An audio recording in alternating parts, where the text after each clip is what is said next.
हरियाणा में इस बार का चुनावी दंगल काफी कांटे का रहा। कुछ हॉट सीटों पर मुकाबला काफी टक्कर का देखने को मिला। कुछ सीटों पर बड़े दिग्गज हारते हुए नजर आए तो कुछ सीटों पर बड़े चेहरे जीतते हुए भी नजर आए। लेकिन एक सीट हरियाणा में ऐसी निकल कर आई जहां पर महज 32 वोटों से उम्मीदवार ने जीत दर्ज की है। आखिर हरियाणा में वो कौन सी सीट है जिस पर बहुत क्लोज गेम जाती हुई नजर आई और बहुत नजदीकी मुकाबले में महज 32 वोटों से उम्मीदवार ने जीत दर्ज कर ली। और हरियाणा में आखिरकार प्रदेश का नया सीएम कौन बनने जा रहा है? क्या दो डिप्टी सीएम के चेहरे भी होंगे या फिर एक डिप्टी सीएम बनाया जाएगा? सवाल बरकरार है और इस तमाम सवालों को लेकर जानकारी देने का प्रयास आज की इस वीडियो में हम करेंगे। नमस्कार, पीटीसी न्यूज के तमाम डिजिटल प्लेटफॉर्म पर आप सभी का स्वागत है। मैं हूं आपके साथ अतुल वर्मा। हरियाणा में बीजेपी ने रिकॉर्ड हैट्रिक लगाई है और तीसरी बार डबल इंजन की सरकार हरियाणा में भाजपा की बनने जा रही है।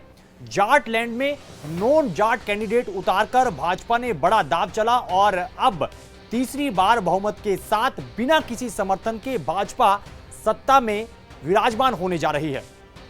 लेकिन हम हरियाणा की एक ऐसी सीट का जिक्र करेंगे जो कि हरियाणा की हॉट सीट मानी जाती है। जाट बहुल इलाका माना जाता है और यहां पर बहुत बड़े चेहरों पर दांव खेला गया और दिलचस्प ये मुकाबला निकल कर आया जिसमें भाजपा के देवेंद्र अत्री, जी हां, नाम देवेंद्र अत्री, जो कि पहला मुकाबला और अपना पहला विधानसभा चुनाव लड़ रहे थे। महज 32 वोटों से ये विधानसभा का चुनाव जीत गए और यह मुकाबला चला भाजपा बनाम कांग्रेस। मुकाबले में कहीं ना कहीं जननायक जनता पार्टी के दुष्यंत चौटाला भी थे, लेकिन उनका आगे जिक्र करेंगे।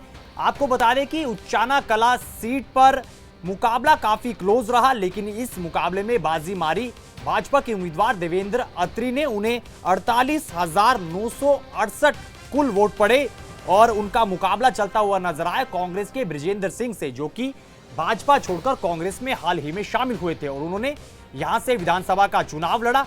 लेकिन बहुत नजदीकी मार्जिन और बहुत ही नजदीकी अंतर से वो जीते जीते रह गए। उन्हें 48,936 वोट पड़े।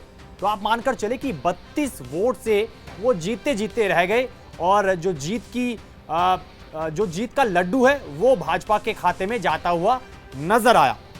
वहीं तीसरे स्थान पर निर्दलीय उम्मीदवार वीरेंद्र घोगड़िया रहे।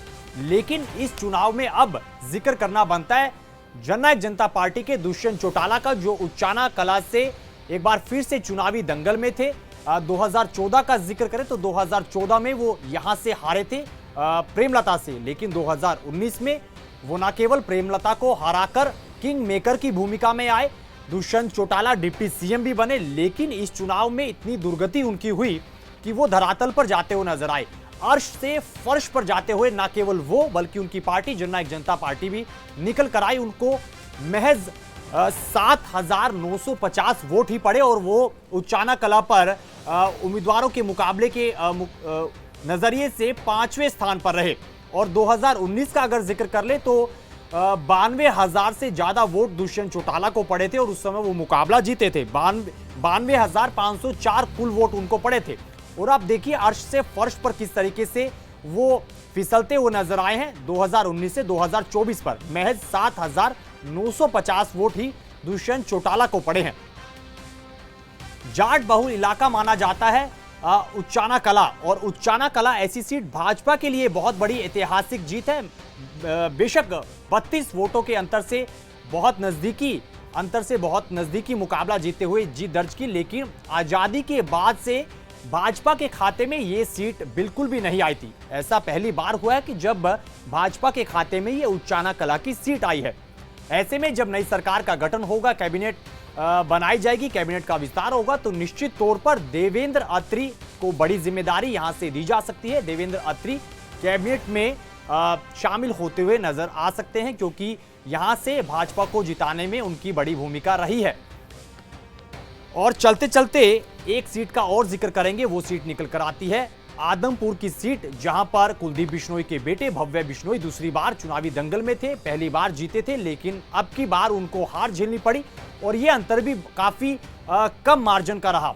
1268 वोट से जीते जीते कुलदीप बिश्नोई के बेटे भव्य बिश्नोई रह गए और चंद्र प्रकाश जो कि कांग्रेस के प्रत्याशी थे उन्होंने यहां पर मुकाबला जीत लिया। कांग्रेस के प्रत्याशी थे उनको 65,361 वोट पड़े हैं, जबकि जो भव्य बिश्नोई हैं उनके पक्ष में 64,103 वोट पड़े हैं। तो आप मानकर चले 1268 वोट से कुलदीप बिश्नोई के बेटे भव्य बिश्नोई इस चुनाव में जीते जीते रह गए।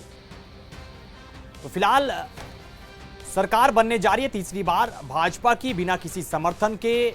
मुख्यमंत्री कौन होंगे? क्या मुख्यमंत्री नायब सिंह सैनी ही होंगे? डिप्टी सीएम बनाए जाएंगे या फिर नहीं? एक होंगे या फिर दो? ये फिलहाल बड़ा सवाल बना हुआ है। इस वीडियो में जानकारी इतनी ही। आपको जानकारी कैसी लगी आप जरूर बताइएगा वीडियो के कमेंट बॉक्स में। फिलहाल बाकी खबरों के लिए बने रहिए पीटीसी न्यूज के तमाम प्लेटफॉर्म के साथ। दीजिए इजाजत। कैमरा पर्सन इंद्रजीत के साथ अतुल वर्मा, पीटीसी न्यूज।